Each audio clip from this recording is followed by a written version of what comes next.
Au sein de l'hôpital Trousseau, nous avons souhaité partir dans ce projet des Green Blocs en montant des Green Teams composés de tout le personnel qui compose un bloc opératoire. Des chirurgiens, des médecins anesthésistes, des infirmières de bloc, des infirmières anesthésistes et des aides-soignants. Et tous ensemble, nous avons réfléchi à mettre au point des actions au sein de notre bloc opératoire. Donc nous avons démarré par une réflexion sur les gaz anesthésiques avec la suppression du desflurane et la ventilation en bas débit de gaz frais, ce qui nous a permis d'économiser énormément de gaz anesthésiques.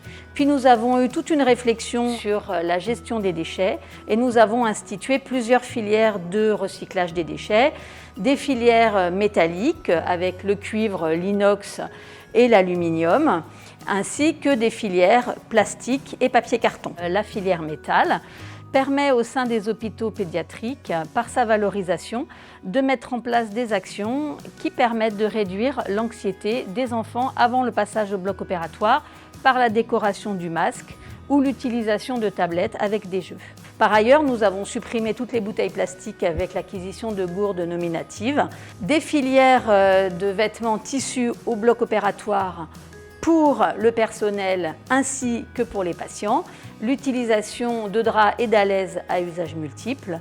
Nous avons mis en place un certain nombre de seringues pré-remplies qui nous permettent d'éviter de préparer quotidiennement des médicaments qui ne sont pas utilisés. Nous faisons des efforts pour que les ordinateurs soient éteints tous les soirs, ainsi que les respirateurs, et une diminution des ventilations quand le bloc n'est pas utilisé. Je suis arrivée ici il y a à peu près 1 an et demi. Dans les critères qui m'ont séduite dans cet hôpital, c'est tout ce qui a été mis en place au niveau du recyclage, au niveau du développement durable. Au niveau des IBOD, on a beaucoup de choses à trier. En valorisant ces déchets, on s'aperçoit que déjà on réduit le volume de tout ce qu'on a comme déchets parce qu'un hôpital produit quand même énormément de déchets. Un des axes d'amélioration qu'on a trouvé aussi par rapport au recyclage, c'est par exemple les plateaux badigeons sous double emballage stérile, qui sont un plateau en plastique plus une pince en plastique plus une cupule en plastique, qu'on a remplacé par une cupule en inox, une pince en inox et une compresse qu'on donne, qui sont donc restérilisés à chaque fois dans la boîte et on a éliminé complètement le plastique des plateaux badigeons. On peut récupérer tout un tas de choses comme par exemple les essuie-mains dans les casaques qui peuvent servir au lieu de prendre des compresses après à nettoyer les enfants. En tant qu'IAD, on participe à tout le tri sélectif. C'est pas très contraignant puisque tout est fait en salle directement pendant l'intervention.